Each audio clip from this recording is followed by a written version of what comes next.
Today's show is brought to you by ExpressVPN. Protect your online activity today and find out how you can get 3 months free at tryexpressvpn.com/space. That's tryexpressvpn.com/space for 3 months free with a 1-year package. Visit tryexpressvpn.com/space to learn more. 15 seconds. Guidance is internal.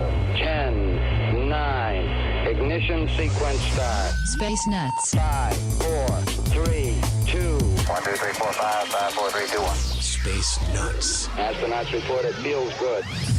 Hello once again, and thank you for joining us on Space Nuts, the podcast about space mixed with nuts.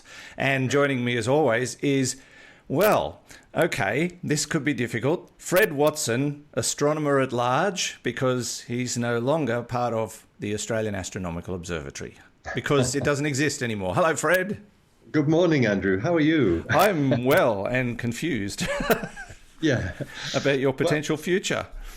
My future's looking okay, thanks to the fact that I'm now a member of staff. Well, I have been for the last 8 years, a member of staff of the Department of Industry, Innovation and Science, which was the parent government body that operated the Australian Astronomical Observatory. So I was in the AAO, the Astronomical Observatory was a division of the Department of Industry, Innovation and Science.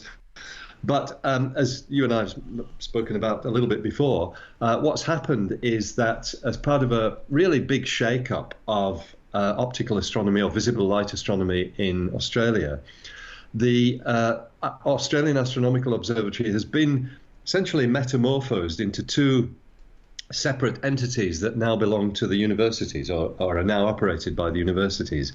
So our telescopes up in Coonabarabran, the United Kingdom Schmidt telescope and the Anglo-Australian telescope, the 3.9 metre, that's the biggest telescope of its kind in Australia, they are now operated by a consortium of 13 universities, but it's led by the ANU, the Australian National University, which actually operates the site, the Siding Spring Observatory site. So it's a very natural fit. So our staff up there, most of them have become staff members of the ANU. And it's quite interesting because the boss they're working for used to sit in the office next to me here in Sydney, a former member of the staff of the Australian Astronomical Observatory, and indeed the director of the Research School of Astronomy and Astrophysics at Mount Stromlo Observatory, part of the ANU, is a former director of the AAO. So it's a very small world. It is. And everybody kind of knows each other. We know our strengths, we know our weaknesses, we know what buttons not to press and things like that. So our Siding Spring staff have become part of ANU. The staff in Sydney, and that's actually the bulk of the AAO staff members, because we build high-tech astronomical instruments here in Sydney, and the world wants those instruments, so that is also ongoing. They are becoming part of a consortium of universities, 3 of them actually, Sydney, ANU and Macquarie, and it will be managed by Macquarie University here in Sydney. And in fact, it'll probably still be called the AAO, but that will now stand for Australian Astronomical Optics, and it will be part of the Macquarie University. And just to give you the other side of the coin, what has prompted this reorganisation is a deal that the Australian government has done with the European Southern Observatory, a 10-year strategic partnership which will allow Australian astronomers to have access to some of the finest large telescopes in the world on one of the finest observing sites in the world, which they're all very happy about. Well, I said I was confused. I'm now concussed. It's a complicated thing, yeah. So the observatory has disappeared in terms of its name, but most of its functions are ongoing. I am, as we said at the beginning, I haven't gone with either of those universities, but I'm staying with our parent department as an astronomer to do outreach and communication and advice on astronomy issues in government. So you are an astronomer with DIS, which in the modern urban vernacular is not a very positive way of describing it. Well, that's right. Actually, there was one time when it looked as though we were going to be the Department of Jobs and Industry. which would have been dodgy, but that one didn't actually happen. So this is what we are, and it's good. All right. Well, I'm sure it'll change again down the track because it probably will do. Yeah. Australian government departments of state and federal ilk do have a habit of changing things quite regularly. Yeah. Now, today, Fred, we're going to be talking about the search for exomoons, space grease. Get your toast ready. And we've got a couple of questions on the same topic, the search for the brothers and sisters of our sun, from James and Gretchen. So we'll get onto that very, very soon. The search for exomoons. We've been looking for exoplanets for over 20 years and we've found gazillions of them now. But then someone suddenly went, well, hang on, wait a minute. Our planets have got moons, so it stands to reason that those planets out there may have moons and some of them might be livable. So why don't we have a look? Indeed, that's right. Actually, there is a growing interest in exomoons. It's not a sudden realization. People have been kind of aware of this. To me. Yeah.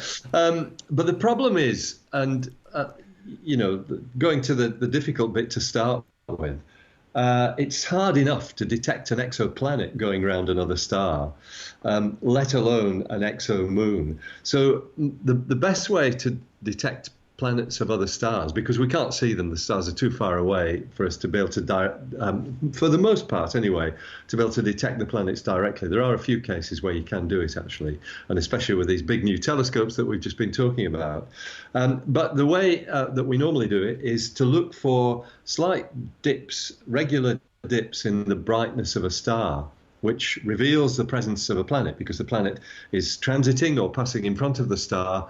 And when that happens, it reduces the light of the parent star by a very small fraction.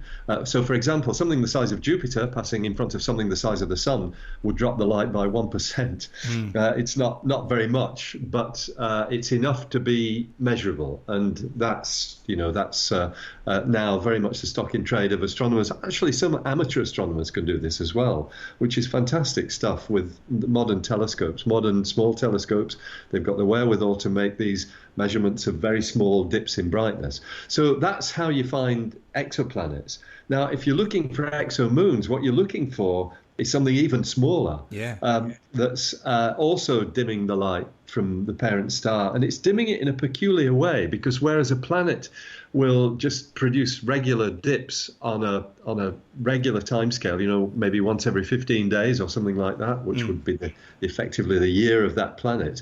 A moon is rotating around or revolving around its planet, its parent planet, so it will put in a slight, an even more minute diminishing of the light of the star. But the position that happens will be varied depending on whereabouts it is in its orbit around the planet. So there's a lot of really detailed stuff to disentangle. There is one example of a signal like that. That's to say, a dipping in the light of a star that may have come from an exomoon. That's basically some work that's been done in the United States, I think at Columbia University.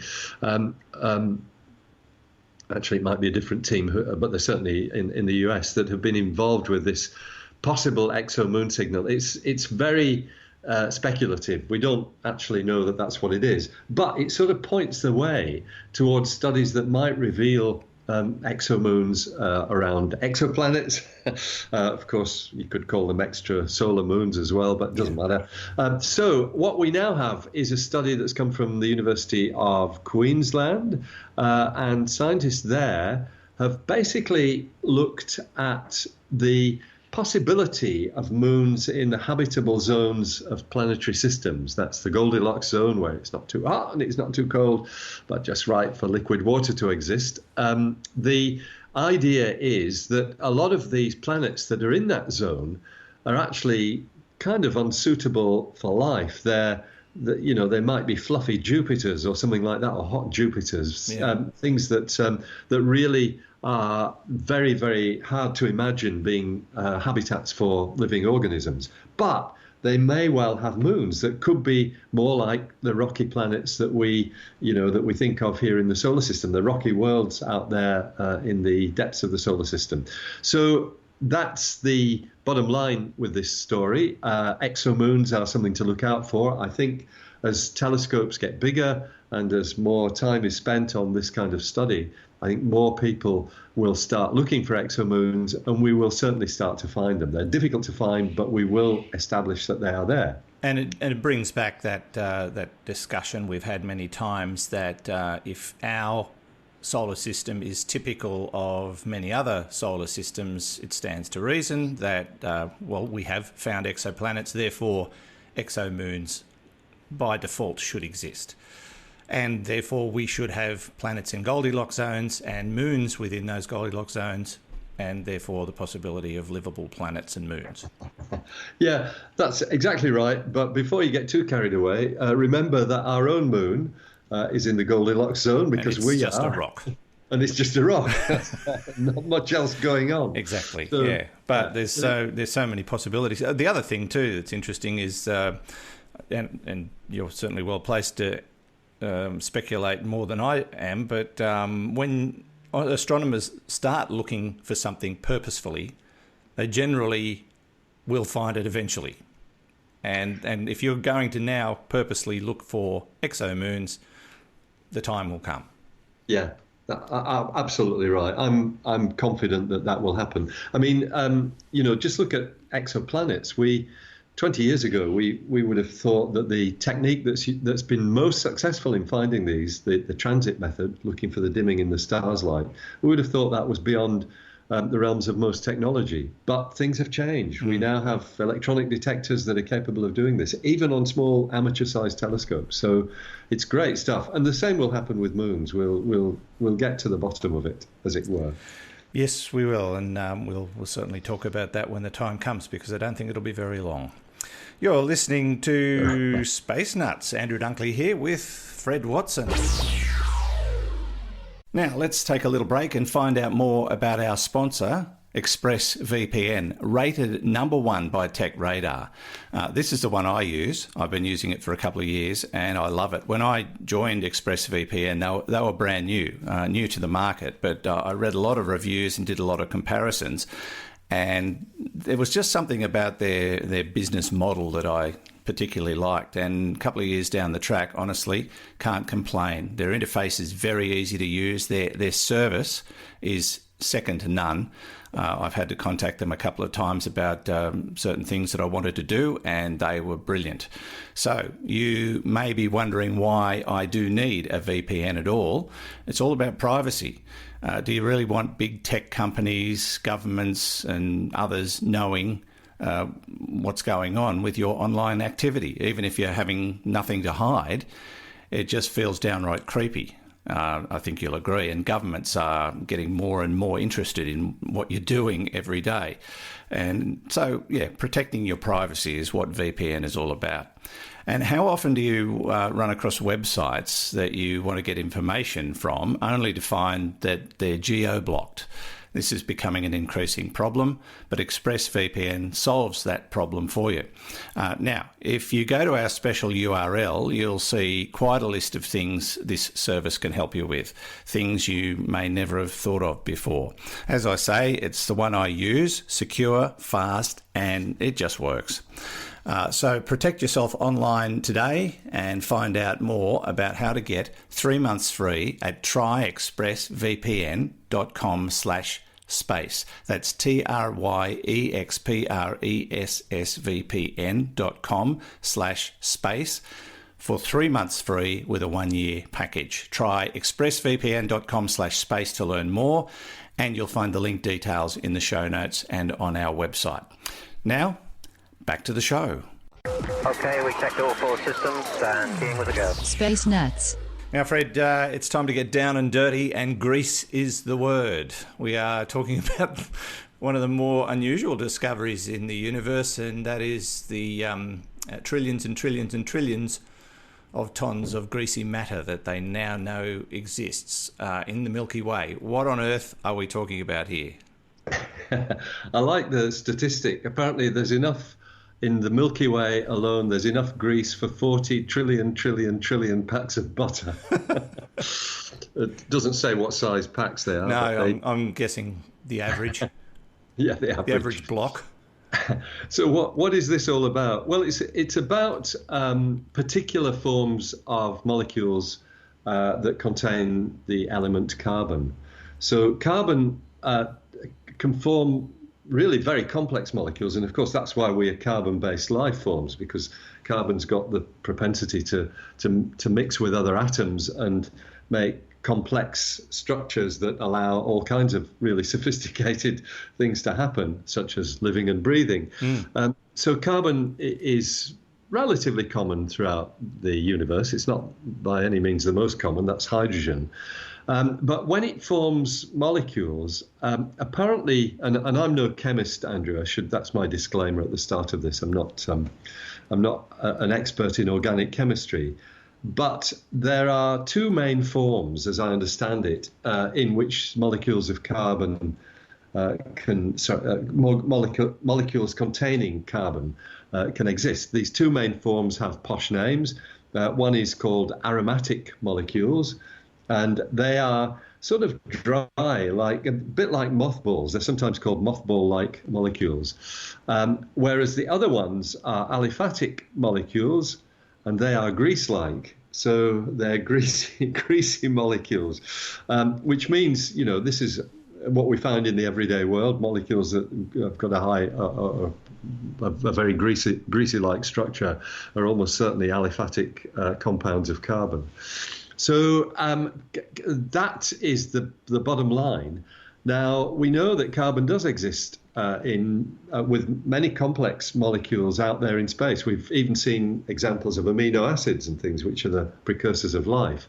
But a study by the University of New South Wales and actually some colleagues in Turkey has essentially done some experiments which are really rather neat. They've tried to synthesize or simulate what the conditions might be in which these greasy molecules exist in space. So space is clearly different from the Earth. There's no atmosphere out there.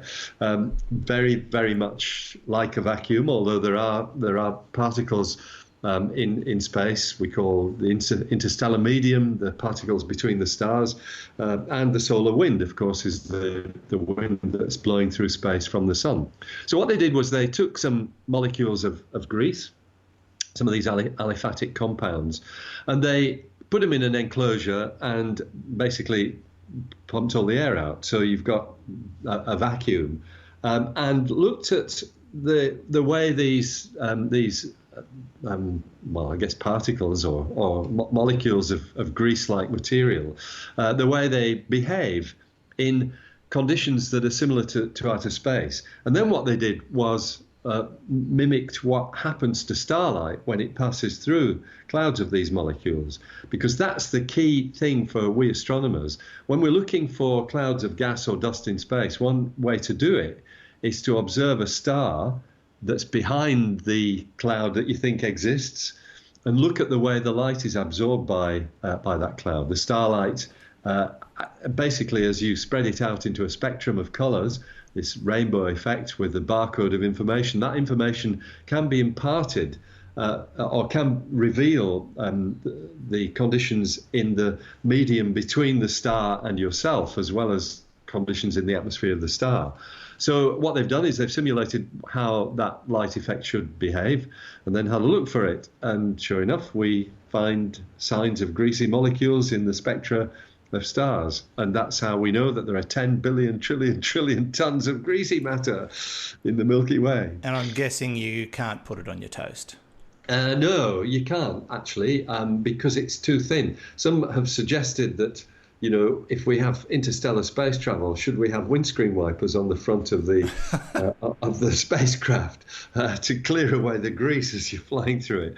But of course, we're talking about a very rarefied atmosphere of grease, as well as all the other stuff that's out there. Okay. So it's not going to be like that. But it's very intriguing work. And the thing is that these molecules these complex molecules are eventually going to find their way into new solar systems, and it may well be where some of the grease-like molecules that naturally occur, for example, on the Earth, have come from. That space grease that has been collected by the cloud of dust and gas that eventually formed the solar system. So discovering this and then working out its place in the universe could just put another piece in that 20 gazillion piece jigsaw puzzle of the universe that we're trying to unravel. Exactly. That is precisely how astronomers work. It is a 20 gazillion piece jigsaw puzzle. So far, we've fitted 5 pieces together, I think. Yeah, and we can't find a corner. No, but we get there. We build up this picture of what the universe is like, and it all comes from little observations like this. Okay, well, we'll keep an eye on that one as we slip into our next topic here on Space Nuts. Okay, we checked all 4 systems and keying with a go. Space Nuts. Now, Fred, as has become the norm with our little program, we try and answer a question or two from the audience in our final segment, and we're going to do that today. And we've got a couple of questions centred around the same topic, something you and I discussed only the other day about the search for the siblings of the Sun. So I'll read the questions. You'll probably want to re-explain what that's all about, and then we can try and tackle them. The first one comes from James in South Australia. I have a question about the search for the siblings of our Sun. If they are ever found, is it expected that they would be stars of similar mass and brightness to our Sun, or would they be a mix of heavier, brighter stars with some red dwarf stars? Thank you, James. Okay, and then a question from Gretchen in Los Angeles. On a recent episode, Fred mentioned that he was working on a project hunting for possible litter mates for our Sun, which might have migrated away from our solar system. Could he talk a little about the project and what the research entails? Thank you, Gretchen. Thank you, James. Thank you, ball boys. So let's sort of reinvestigate this search for the Sun's siblings.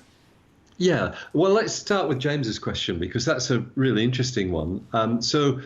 Which means yours isn't, Gretchen. Gretchen's is even more interesting. I knew you'd say that. Thank you, Gretchen.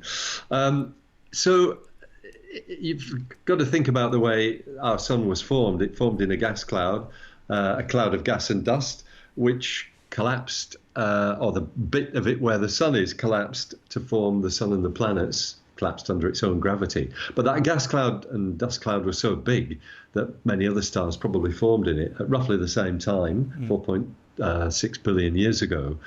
And the question relates to what sort of stars might have formed in that.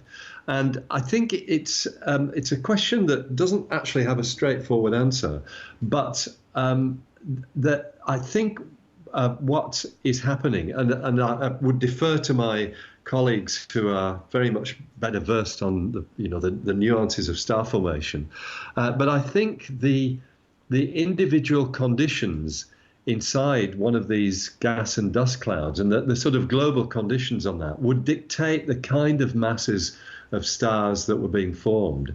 And so the likelihood is that they would be, generally speaking, similar to the Sun. And there might well be outliers, so there might be the odd red dwarf and things among them. But generally speaking, I think it is true, because the conditions are similar throughout the whole gas cloud, that you form stars similar to the Sun.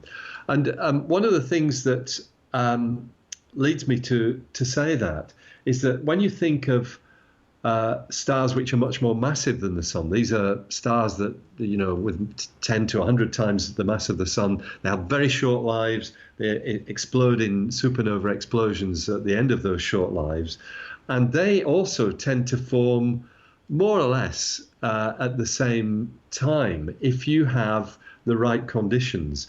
So in some young what you might call young galaxies. We usually call them starburst galaxies. They're galaxies that have had some sort of gravitational disturbance that shakes the gas and dust clouds up to the extent that they form very large stars, which have supernova explosions at the end of their lives. That star formation that is heavily influenced by the external conditions, the fact that there is perhaps shock waves passing through the gas clouds or something like that. So you form bigger stars and you get supernovae.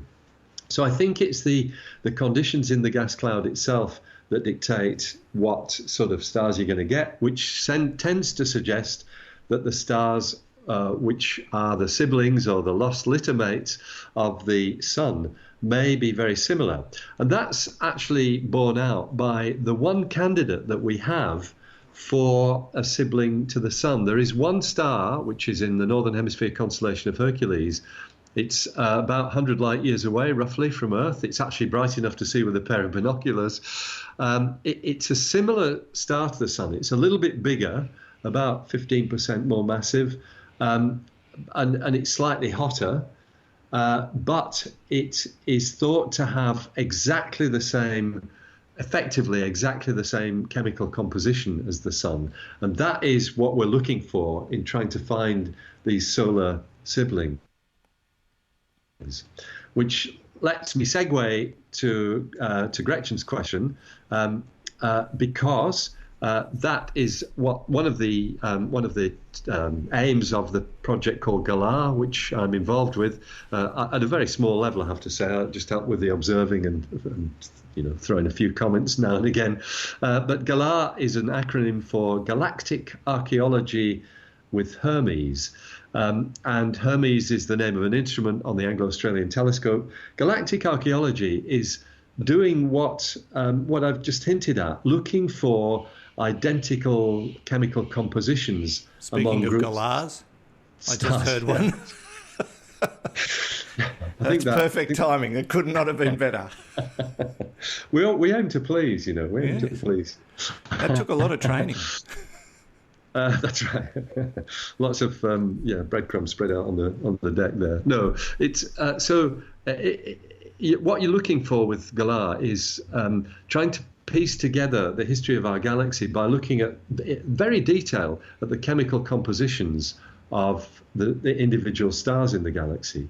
And that's why Galar actually aims to measure, for every star, you get, I think it's 23 is the number of different chemical elements that you can measure within the atmosphere of the star, and measure what we call the abundance or the amount of those chemicals with very high accuracy. And by doing that, you essentially can compartmentalize a star to say it's got exactly these chemical elements. Therefore, if we find another one the same, it almost certainly has been born in the same dust cloud. It's as accurate as that. And of course, another thing that will actually lead to that conclusion is if they have the same motion through our galaxy. Because dust clouds forming stars, they don't sort of explode. What happens is the stars eventually just drift away, but they're drifting away relatively slowly from each other. They're not charging off in random directions unless there's been some sort of gravitational interaction between a couple of them and they've got flung out. But you would expect the overall drift of these stars within our galaxy to be similar. So if you find stars that have got, or pairs of stars that have got similar velocities, and particularly if they've got identical chemical elements, then you're well on the way to saying this would be one of the sun's littermates, as it was so eloquently put by Gretchen.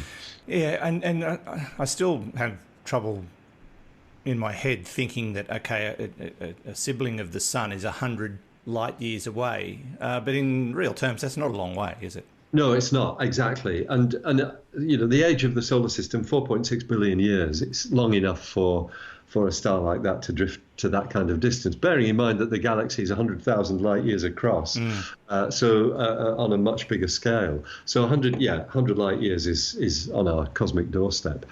So just to tidy up the loose end there, it's not just the siblings of the sun that Galar is looking for. What it's doing is looking for almost the building blocks of our own galaxy, because we believe that stars that have these common motions and common chemical compositions may well have come from not only dust clouds within our own galaxy, but possibly dust clouds of galaxies that are smaller galaxies that our own galaxy has accreted or devoured is a better way to put it. Our galaxy is cannibalistic and it eats up smaller galaxies that stray nearby. And this technique of combining the velocities of these objects with their chemical composition is a really good way of looking for the debris of galaxies that have been ripped up by our own galaxy. Sounds easy, but I suspect it's a lot more complicated than that. Yeah, it's a pretty hard task. It's sort of complemented though now by data from the spacecraft called Gaia. Gaia is a spacecraft that's also looking at stars, but looking at their motion across the sky. In other words, how they move, at right angles to our line of sight. Whereas what we can pick up with Galar is their movement along the line of sight. When you combine these two things together, you get what we call the space motion, the true motion of a star through the sky. And it's that really is such a powerful tool to give you hints about the origin of these stars. Okay, so more to come on that. And thank you very much to Gretchen and James for sending in their questions. We do appreciate it. We've had a few more, which we'll get to in coming episodes. Thank you, Fred, as always. Always great to talk to you. It's a lot of fun. It is a lot of fun, James. It is a lot of fun. That's Andrew. my brother's middle name, so I guess you would, you glanced the target there. I did glance the target, yeah. I do remember who you are from time to time. Yeah, so. yeah. My wife just forgot when I woke up this morning, so that's the way it goes. No, we won't go there, Andrew. I might leave you to discuss that with your wife. Well, she's supposed to be editing my new book. And I have to say thanks to Gretchen, because we swapped a few messages. Gretchen's involved in publishing, and she's given me some publishing tips for my upcoming science fiction novel. So I've got, the editor is out making a frittata at the moment, which means she's not editing. On the other hand, the frittata might be, of more immediate sustenance than the book is. I suspect it'll have paper in it. But anyway, thank you, Fred. Nice to catch up. We'll see you next week. Sounds great. Thanks, Andrew. All the best. That's Fred Watson from, hang on. I've got to get this right, the Department of Industry, Innovation and Science, astronomer at large. And from me, Andrew Dunkley, thank you for listening. We'll catch you next time on Space Nuts. Space Nuts. You've been listening to the Space Nuts podcast. Mission complete, Houston. Subscribe to the full podcast on iTunes, Audio Boom and Stitcher, or your favourite podcast distributor. This has been another quality podcast production from Bytes.com.